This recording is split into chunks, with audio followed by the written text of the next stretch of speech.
one of the best bosses you can get in a marketing job is a boss that'll just let you do stuff.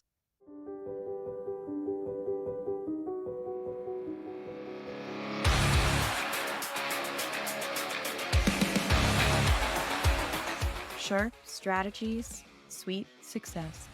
I want to talk about, like, in this episode, if you're in a position like you're a marketer, you want to get into legal marketing, or maybe you're just somebody who wants to get into marketing in general, you have not very much experience. Like, how would you get a job at like one of the law firms, like what I work at, or how would you get a job, maybe just any small business doing marketing for any kind of professional small business? Because it doesn't have to be legal marketing. Like, I think like a lot of the stuff you and I are going to talk about is going to apply for somebody trying to get a job, like at a doctor's office or at a just any kind of local company. So just generally talking about that, like if you want one of these jobs, and also like, do you want one of these jobs? Because I don't really think people know, like, until they get in there, like if they actually want to work in marketing.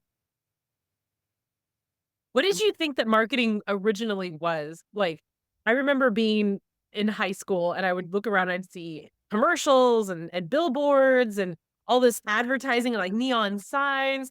And then whenever we got older, those shows like Mad Men came out and like marketing became really cool. What do you think the big difference is between what it actually is and what people think it is? So I think for a lot of people think it is like creativity. Like it's creating something, like marketing is art, I think is what a lot of people kind of think of it as, going in like professional art. And that was kind of what I thought. Like when I was a kid, like actually what I wanted to be, like what I still want to be as a writer, like an author. And like, but I majored in marketing, like I focused on marketing in college because in my head that or art, but business. That's kind of what I thought. And I mean, I'm glad I went that route because I do end up liking marketing. There's a lot of writing in there. But like, also like marketing isn't quite that because it's so collaborative. Like if you have an idea and you want to, like, let's say you have a great idea for a magazine ad. I used to read like a lot of magazines when I was a kid. I don't know if you did. Did you read like a lot of magazines when you were a kid? Like, did you get those like catalogs I in the read like mail with a bunch of clothes? I read Cosmo. I Yeah. read Go on. yeah, I would read what's it? Country Living. I actually still subscribe to that because they have, like, a lot of good recipes and good interior design ideas. Was thinking about this, like, on my very long car ride for vacation, like, as a kid, like, my mom had a highlight subscription for me, so I had that, you know? I Mm. remember highlights. Yeah, and then I had a magazine, like Cosmo and Redbook, because I saw all those in my mom's hair salon, and so, like, that was what marketing was when I was a kid. So, like, let's say you have a good idea for a magazine ad, like, two-page spread about lipstick or whatever. Like, you kinda think, like, marketing is, like, getting that really good idea and, like, pushing that idea to publication and getting a bunch of, like, new sales from it. But, like, really, like, marketing, like, for any business is so collaborative that you're not, like, taking it's not an individual pursuit. You're not taking your good idea and running it up the chain and putting it out there. You're usually taking somebody else's good idea and making it happen. And I think that's No, you where, made like Oh, you made a really good point though, because whenever you said that, like, whenever you saw magazines, that's the surface. That's what all of us were exposed to. So we're only seeing the surface. So we're making that assumption based on what we're seeing on the surface, but there's really a whole world that goes behind it. There's trending, there's geographical analysis, there's psychological studies, like what do people respond to? What immediately gets their attention? What's what has to be the surrounding context. So that thing that you just see in the magazine, that's the outcome, and that's, like, the best of all of it, but there's, like, a whole world kind of, like, behind it holding it up. And I mean, within, like, magazines themselves, like, there's so much that I mean, even back then, there were so many ways to, like, localize the content. Whenever I think of, like, ads that went wrong, I always think of, like, the Dove ads that they had that were kind of a disaster. They're, like they weren't racist, but they had, like, a woman who was an African American woman take off her shirt, and she became a white woman, and that was the ad, and I'll never forget that. I'll that one was like, "Whoop." That was a big misstep. Yeah. Somebody okay, I love one of the things I love to do is go on the internet and look at poorly designed ads. There's one of them that, oh my gosh, I feel so shameful for even bringing this up, but I always think of it. But there was one, it was for like one of those products where it's like, oh, my mouth is on fire. I need to quick. Oh, I got acid reflux. It's like a, Like Pepto-Bismol? re- yeah, it's like Pepto, but it was Heartburn? white. Yeah, it was for Oh, oh, heartburn, but the thing was white. oh my goodness. That is too It was so bad. I was so bad. And they had I think I saw one commercial for it and I never saw it again. I was like, someone messed up. fun. Like Bumble had a recent snafu, like where they made a bunch of billboards where the Bumble ad was like being celibate isn't the answer, and it had like a face of a happy woman or something like that. And it's like it's so funny when you think about it that that's something that made it through. That made it through a few different levels at the marketing department for Bumble and Dove and whatever that product is you're talking. You know, you never know. You know, maybe it's just a bunch of bad group think. Maybe it was just one person who's just very controlling of the meeting. We've all Yeah. been in a meeting like that where something really shitty comes out of the product and you're like, nobody will listen to a word I said. Whenever I started in marketing, like I would get so frustrated because of like nobody's listening to me, nobody's listening to me, their bad ideas. Well, like the data doesn't lie. Like if it doesn't generate more money, it doesn't generate more revenue, like there's the proof in your pudding. Like let people implement their bad ideas. Or more commonly, like you're the marketer at a law firm and the law firm hires a paralegal and the paralegal and maybe I've talked about this before, but, like, they have a marketing idea that they wanna implement, and they want you as the marketer to implement it. And, like and that's not if you're a marketer, that's not your job. Your job isn't to implement random ideas handed to you by other team members. But sometimes, like, it's just like, "Alright, let's do it," because sometimes there's a lesson in there. Maybe there's a lesson for you. Maybe it was a good idea, and you were being, like, snobbish about the paralegal with the marketing idea. So maybe it works out and you have to humble yourself and be like, "Oh, that was a good idea." You know, Or you make a really good point though, because you have to be open before you can work with any team, which any job that you get at in a marketing world, I assume you're not doing it alone, you're doing it as a collaboration on a team.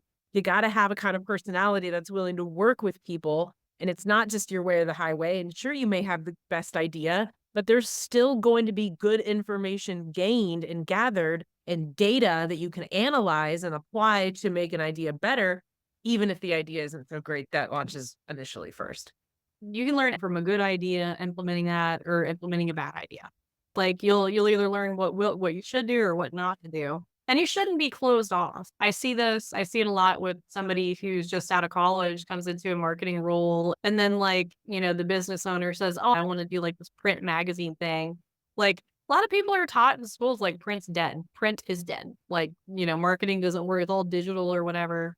But you don't know what you don't know. You don't know that that still works. You don't know. Maybe your boss has a great idea. Maybe it has a bad idea. And as long as like they're the ones paying the bills and results are measured honestly and accurately, like you have nothing to lose because if you implement somebody's idea and it sucks, that was somebody else's idea. You did your best. Oh, no, you make such another good point too, because you have to be able to put your ego aside, but still be willing to put your name on the work. Yeah. Yeah. You got to stand by your good work. Um, So I guess like I get to get started to talk to people a little bit about like how to get one of these jobs and like what to look for. I guess like before you get into it, like ask yourself why you want to go into marketing.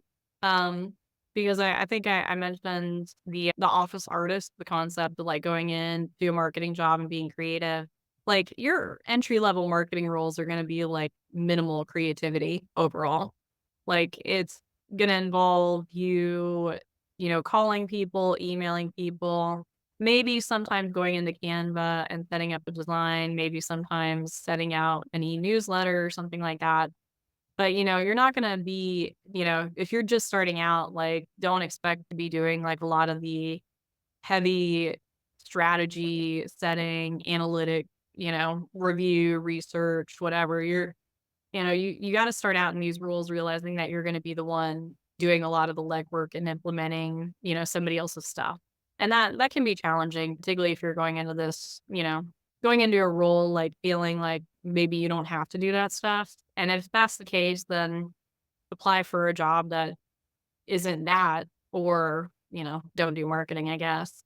Think that kind of brings to a point where I always tell my people, you got to manage your expectations. If Yeah. you expect that people are going to listen to you, you're going to get learned a lesson real quick. But if you go in expecting, hey, people may not listen to me, but I'm going to contribute. And if you set your goal, hey, my goal is to stand by what I contribute. I don't have to get anybody's buy-in. I don't have to get anybody to say yes to anything that I am putting out there. That'd be nice. But as long as I'm putting out work that I'm putting out things on the table that I can proudly stand by. If you make that your goal, you can't lose.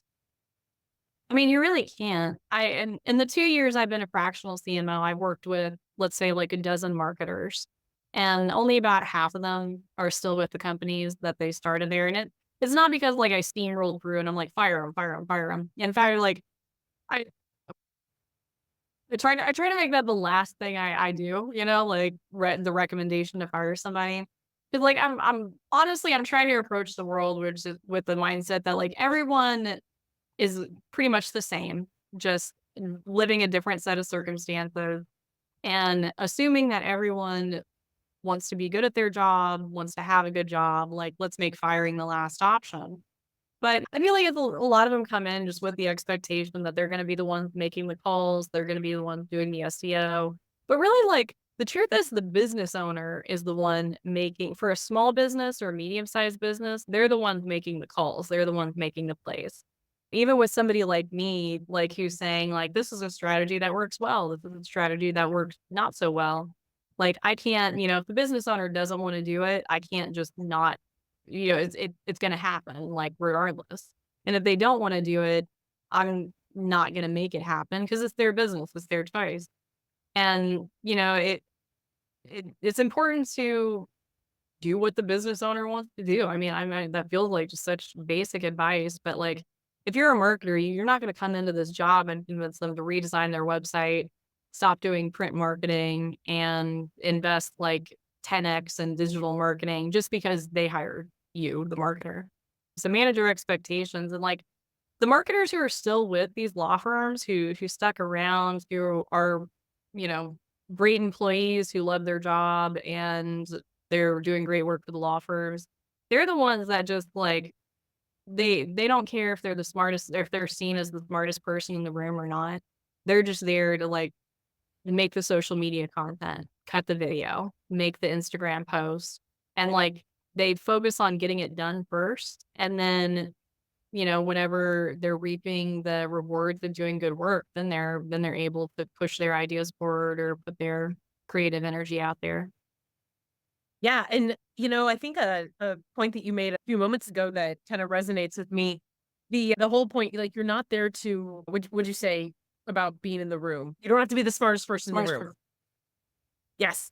Okay, another thing too, so, that made me think of 2 points. So the first one, you don't have to be the smartest person in the room. And even if you are, people don't have to know it.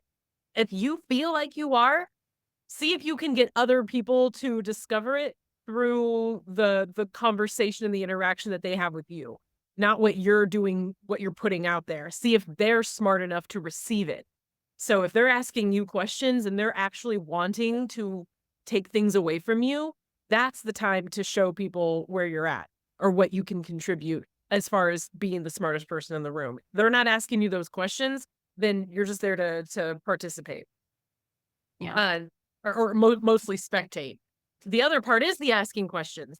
So whenever you go to a new place or a new team, a new firm, and you have so much that you want to put out there and you got so much that you want to contribute, it is so just human psychology. It is so disarm like it's very like, oh, people put up a defense whenever you put a lot out there. If you just like dump everything you got out on the table and you're like, look at everything I have, people are just like put off by it. They're like, oh, okay. However, if you ask questions and you kind of hold all your cards and you're like, what do you want? What's the best that you've seen from this role? What do you expect from somebody like me? How can I help make your job better? If you help other people feel like they are the best in the room, then they're willing to kind of look around and say, okay, well, who else is in the room? And you'll be there with them. So helping other people kind of discover how good they can be, they'll look back and say, "Wow, this person was here with me that whole time that I felt that way. I feel my best when I'm around this person." They're gonna lift you up too. I had this experience recently, and I'll share a little bit of a story, but you're so right. And like something else to understand is like bosses are busy. Like like not just bosses, but like everyone in your office is busy. Everyone in the that's in the office that you're working at, that you just got a job at, they all have lives. They all been working there for a couple of years. They all have access to grind. They all have things they're proud of, good work that they've done that really helped the company. They all had low moments, things that they've done, made a mistake, whatever. Like walk into an office realizing like people are dynamic, people are busy.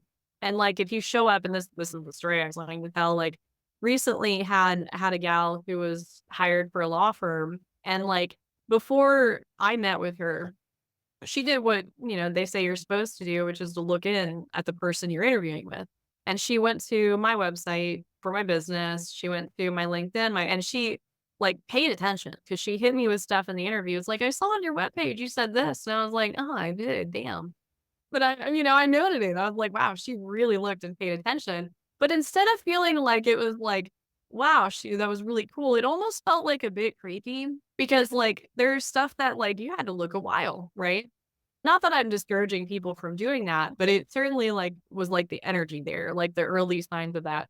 Before she was officially hired, sent me an email with over, like, 30 pages of things that she herself has put together, like marketing, like, how-to guides, marketing guides, things like that, how to do various things. They're all good, pretty basic, like, pretty, like, ChatGPT could have typed this out for you, kinda basic stuff. Nothing wrong with that, everyone starts somewhere, but, like, definitely kept bringing a lot of energy, filling my inbox with emails, a lot of stuff. Everything that we talked about became, like, a discussion, and it just, like at first, it started kinda, like, slow and innocent, like, "Oh, this person who was, like, really wants a job and did their due diligence looking in on me before the interview," to somebody who was just creating basically asking me to devote a lot of energy to, like, her email, her ideas, and every point of the marketing strategy. And eventually, like, it kinda culminated, and I won't go into the details, but this is a person who had a lot going on in their life.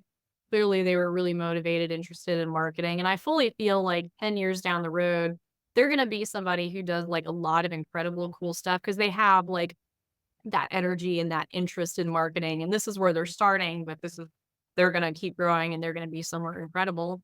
But, like, that kind of manic energy, I think, like, if you have it, like, you do have to kinda rein it in an office setting because, like, it's a lot for other people to handle, and it's not because they don't wanna work, but it's just because, like, it's just like what you said, when it's a lot like that, it's a lot. It just becomes, like, emotionally, I guess, overwhelming. I God. think a lot of us can probably like I'm sitting here and I'm thinking of times in my work history where I've been that person because really what it is, it's attention seeking behavior. And I seek attention, still do. I mean, we're making a podcast right here. We're trying to look at us. Look at me. Yeah, I mean everybody seeks attention in their own way. It's just how you go about doing it. Where's the time? Where's the place? Who's the audience? What's the approach? Are you getting the satisfaction that you're seeking? And a lot of times, if you're seeking it in the wrong way, you're adding another element of guilt, which you're never going to satisfy by seeking the attention in that way again. Like, but you continue doing it, and it's just the vicious cycle, especially if you do it at work. So what I call that is emotional intelligence. I'm not. I shouldn't. I'm not the only one who calls it that. So, emotional intelligence. So having the ability to kind of sense that self in yourself and be like, hmm, this is attention seeking behavior. I have a lot to contribute on this. So I'm only going to contribute when they ask me. If they ask me directly, and then try and keep your responses like a little bit more limited. And then it's like, okay, when they ask you, then you can put it out there in a condensed format and move on. You could go back to yourself whenever you are starting out on your marketing career. What advice would you give yourself? Like, what kind of company would you look for? What kind of boss would you wanna like, what kind of employee would you wanna be for your boss? I got really lucky when I got this marketing job, honestly. So, like, I got lucky because, like, I really didn't know what I was looking for and ended up getting, like, a good boss at a good company who could give me the skills and experience I needed. So, like, all of this is, like, I didn't know it at the time, so it's just me looking back and thinking, like, "Okay, like, what did I get from that?" Or, like, "What did I do?" Like, "How did I know?" I guess, like, look for a company like, if you're working for a small company, which I recommend, like, I've never had to work many corporate jobs, like, that's just the truth. Most of the companies that I worked for have been, like, let's just say, like, 5 million in revenue or under. Like, that's been my wheelhouse. That's why I said, like, small like, look for companies where, like, the owner is, like, a good person and not a total piece of shit. Because like, the job I worked at when I first moved to Virginia, the owner was just total POS, like, he really was. I don't mind saying that, like, I asked for a 5K raise and I got fired. And I don't really regret it because it set me up to get the job that I got that gave me the experience to be able to do stuff like this, talk about marketing, specialize in legal marketing. But like I knew from the outset they were terrible. Like they talked about instead of bringing, like they would go out to bars and bring girls home, but instead of bringing them back to their home, they would bring them back to the office so the girls didn't know where they lived. Yeah, that it's like it's obvious that's a bad Oh my god. stuff like that. That's like somebody who's not ethical, who's a that clearly misogynistic or something. But that was that boss, right? Like that's a bad boss. Like if you get with that boss, like exit the company, quit. You know, you don't need that job. Trust me, you don't need that job. Like quit that company. And then it's just like if you're working for a small enough company and you know the boss, look for somebody who's like has integrity and like who's and it's okay to want to make money. Like, if you're working for a small business, these small business owners, they want to make money. They want to make more money than they're making now. They want to grow, they want to provide for their family. They want to hire more employees, get a bigger office. So like understand like we are talking about people who want to make money and openly want to make money. That's not something they're ashamed of.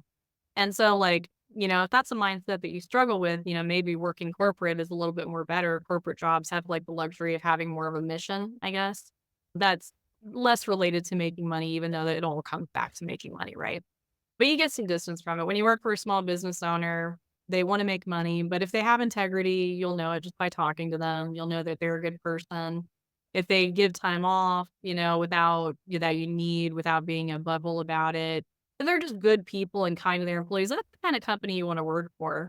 And, again, if they want to make money, that's just the nature of working for somebody who's an entrepreneur who owns a business. We all want to make money, right?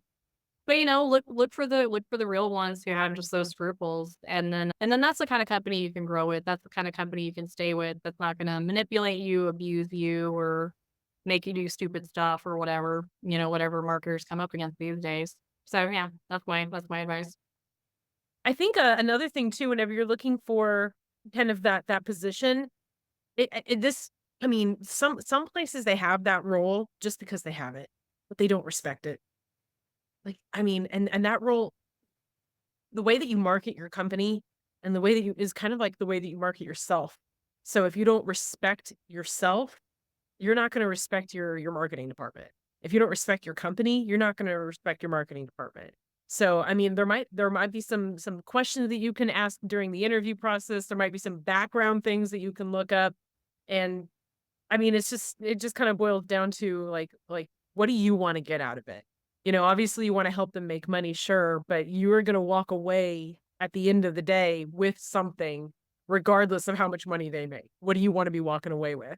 Do you want to walk away with a shitty feeling that really makes it hard to sleep at night, or do you want to walk away with your head held high and your integrity intact, and you can stand by the product that you're making and actually, feel good about it by the end of the day? Well, and from a more practical standpoint, have good work that you can list on your portfolio on your website, have, cool things that you can list on your resume. One of the best bosses you can get in a marketing job is a boss that'll just let you do stuff. Like you really don't want the kind of boss that's going to bottleneck you and like has to approve, rubber stamp anything. I mean, that's not the type of, you know, business owner I want to work with because that's somebody who's controlling. That's somebody who's really scared of marketing. Like, if they're really scared of marketing, then you're gonna have a hard time marketing for them. But yeah, you wanna the kind of boss that's gonna let you do stuff that's gonna build your portfolio. Hopefully, you like marketing. If you don't like marketing, that's gonna be a shit job for you and it's gonna be awful. If you don't like making money, then it's gonna be, tough. You're not gonna enjoy what you do. A lot of people go into like working for charity groups, charity organizations, and maybe that's the route. If that's the kind of thing that, if you can't go into a job, do work that you like, help somebody make money, if like that like seems unpalatable to you, like consider working for a charity organization, consider doing that kind of the downside is, like, if you wanna work for a charity organization, there's less money involved. So, like, your ceiling for how much you're gonna make as a marketer for somebody working within charity is gonna be a lot lower than it is gonna be, like, working for a small business. Like, small business owners, like, if you do really good work for them and you help them grow and you help them make money, the good ones will your salary will climb. You'll rise with and, eventually there's like an interesting it's like everyone's useful, everyone's like promoted to incompetency. Like at some point you'll outgrow your law firm. Not really incompetency, but at some point you'll hit the ceiling with the small business you work for. Just on to the next. There's so many small businesses out there. More and more are opening each day. Like you're not working for the only business owner in town. I was telling my people recently because we're about to do a realignment where everybody like gets up and they get to pick on what they want their schedule and their leader to be based on the last 12 months of their performance. And it's ranked from top down throughout the entire site. So everyone like right now, this whole week, like all of that's going down at work and everybody, ah. But I don't really worry too much. My performance is pretty good. So I feel good. But anyway, and everybody kind of like, gets all up in their head. And it's really just kind of like, well, if you just when you're in those moments, like, just do your best and put your best foot out there, and who knows what tomorrow brings, but even if tomorrow is a disaster, you will at least have the experience and the skills, and the whole point is to take it and make it better. Like, you don't try and find the plateau and then live on the plateau for the rest of your life. That's really not the intention of making the world a better place. There's a marketing lesson in there because like every marketing campaign has a shelf life and at some point you got to refresh it. So even if you're doing some marketing now that's working really good, like you got to change it. So there's always something to do. And then like, too, like I feel like at least this was my mindset back in the day. Like when I got a job, like I held on to it for dear life because I was afraid of losing it and not being able to make money and not being able to provide. But like, and maybe you and I are just like super optimistic. Maybe somebody listening to this is like, these are just two optimistic people who like to work, freaks. But it's like, there's always another job. There's always another place where you can go and at least like what you do. Like, there's no excuse to like work a job with for somebody you don't like and doing stuff you don't like to do, or if like you're just tired of it, like go to the next job. Like you're not married, y'all. Like you can go out and date, find another company that's gonna treat you right, treat you better, pay you more, whatever. Like, and it's easier than it seems as long as you're the person willing to show up and doing the work and not having to be the center of attention, smartest person in the room all the time. Yeah, That's a and big that's a big toxic trait of mine, by the way. I always try to be the smartest person. I'm working on okay, myself. real talk, one of the pieces of feedback that I got, I went into one of my senior leaders' offices. This was before I was even, a team manager. I was still a coach at the time, and it was still pretty early before I had started to, like, career path back, like, up to manager where I'm at now. So it was, like, maybe this was, like, maybe 4 years ago. So I'm in one of my senior leaders' offices. This is my boss's boss in, like, another department. So this guy is, like and he had been with the company for a really long time. They actually had a street sign out on our main street with his last name on it. They were like, "This is his boulevard." He had, like, a lot of clout, and he had proven himself around the building. And he had known me for about 6, 7 years at that point, just kind of, like, being around in the building, in the business. So I'm in his office, and I'm like, "Okay, I'm really excited," and I put all my stuff down on his table, and immediately he's just like, "Kristine, has anyone told you that you have the ability to absolutely exhaust an entire room?" And I was like, "No, it's come." He was like, I'm sorry, it's just been a day." And I'm like, "Okay." I look back on it now and I laugh, but at the time I was holding back tears. It was probably one of the most challenging moments of my life. I didn't want him to see me cry, but I'm like stone cold, like no expression on my face, like a tear is rolling down. I've been there. You've been there. I think everybody's been there. Everyone who is self motivated, driven, passionate, has a hard work ethic, sees a future for themselves and believes in it, believes in themselves. Everybody has a moment where you're excited about what you can contribute. And so the way that you carry yourself in those moments really matter. And on top of that, I've somebody taught me this, and I try to use it more, but I'm talkative. I'm talkative, and I like talking about things. I like being smart and stuff, so it's just a problem. Like, I'm working on it. Like, I'm growing every day. Like, I'm almost 40, but I'm growing every day. Like, just practice, like, not talking. It's something you said earlier. Like, if you're in a meeting and, like, you're trying to be the person who says the least, because, like, the person who says the least is often pegged as being the smartest. And, like, I've done that too. I've done that where this person's not saying, I'm like, "What do they know?" And I've talked to people who do that in meetings, and then afterward, they're like, "I don't know shit. Like, I'm just trying to be I'm just trying to be quiet and stay out of the way. You guys seem to have it handled. I'm just listening, trying to learn." It's like, "Wow, I thought you had some secret knowledge there. Like, I really did." But no, they're just being quiet. I try to do that now, but it's so hard. It's working against my nature. This person who is now my boss's boss came to me in that moment. We were having a big team, like a meeting. It was like a 2-day training. All of the leaders were in a room together for 2 whole days, and I absolutely love things like that. I'm like, I'll sit around a table and talk. Yay! About things that we all feel really good and knowledgeable about. Awesome. So I always get jazzed up, amped up. I'm always the first to like raise my hand, like, "Yes, free to say." I go ahead and answer. Let's count my group. And everyone's like, geez, calm down. Like she's gonna do all of it. All I have to do is sit back and not do anything because she's gonna do it all. So I inadvertently was robbing other people of moments that I was already excited about.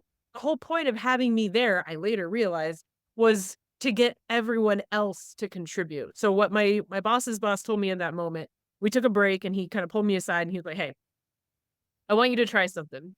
I want you to get everybody else in the room to say what you wanted to say. I want you to," or he said, "I want you to find somebody else in the room to say what you wanted to say." I'm like, "How am I gonna do that?" And he's like, "Well, you just had a good start just now. You asked me a question." He's like, "If you have something that you wanna say, but your goal is to get somebody else to say it, there's a reason why you're thinking it. And if you can get somebody else to connect that pathway, they're going to start thinking of it too. And if you give them an open platform, an open stage to talk, they're probably going to say it." So everybody comes back, and I was like, and they get the lecture started back up again. They're talking about this point, that point, and I had a best practice. "Hey, this thing happens. What do you guys do?" And I'm like, "Oh, I know what I do." And I was like, "Wait a minute. My boss doesn't want to hear me talk. So, or he doesn't want to hear me give the answer." So I looked at somebody else who I knew also did the same thing. And I immediately, instead of saying what I do, I looked at this person and I was like, "Hey, this sounds like that thing that you do whenever you do blah, blah, blah, blah, blah. Can you tell us what that is?" And she said the thing. And I was like, "Yes. Oh, awesome. How do you guys feel about that?" I was like, "I do that too."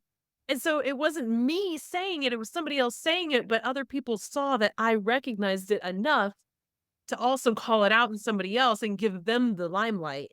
And it didn't just feel good for that interaction between me and the person. Everybody else in the room saw that. And that was probably one of the first things in my whole career path that I did that was so beneficial for myself. And I started doing that again and again and again. And suddenly people are drawn to me. They recognize me. They want to be around me because they know if they surround themselves, or if they surround me with, if everybody comes to me, they're going to get to contribute.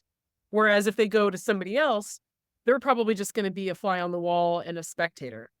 I really like that. I'm gonna have to try that to get like to try to get the other person to say like what you're about to say. That's like, oh no, I don't have to try that. I'm trying to think of a good time for me to try that because I don't get to like talk with groups very often. except on Zoom meetings, which it loses a bit of something. But well, so I guess we'll close up here today, and I'm gonna plug a little bit. If you're tuning into this podcast, I don't know where you are at in the journey. So you may just tune into this very first episode. Maybe you're a marketer, maybe you're a business owner, you've been listening for a while, maybe you know me, maybe you don't, who knows. But one thing that I'm doing right now that if you liked what we talked about here on the podcast is the Short Marketing Mastermind. So my company, Short Cookie, I primarily work as a fractional CMO for law firms, but I really can only expand that so much. Like I can only work with so many people in a one-on-one setting. And so I'm opening up kind of another part of my company where I'm training other marketers on legal marketing. And so this is going to be a mastermind group for marketers who already know a little bit about marketing, who may be doing it for a while, but need a place to get new ideas, specifically for the legal industry. Or maybe this is something like you're very new, you just got your first legal marketing job, and your boss wanted to give you some resources to train you on how to be a better marketer, how to use all these tools, what works, what doesn't, what salespeople to talk to, what salespeople to avoid lot of that in legal marketing for some reason. I have some good hookups at different companies if you want somebody who's not gonna annoy you to death. Anyway, so if you're interested, curious, whatever, visit sharpmarketingmastermind.com. That's the page where you can learn a little bit more about the program. And if you're interested, hope to see you as part of the mastermind group. And Kristine, thanks so much as always for being here and sharing your stories. And we'll be back again next week. Bye, guys.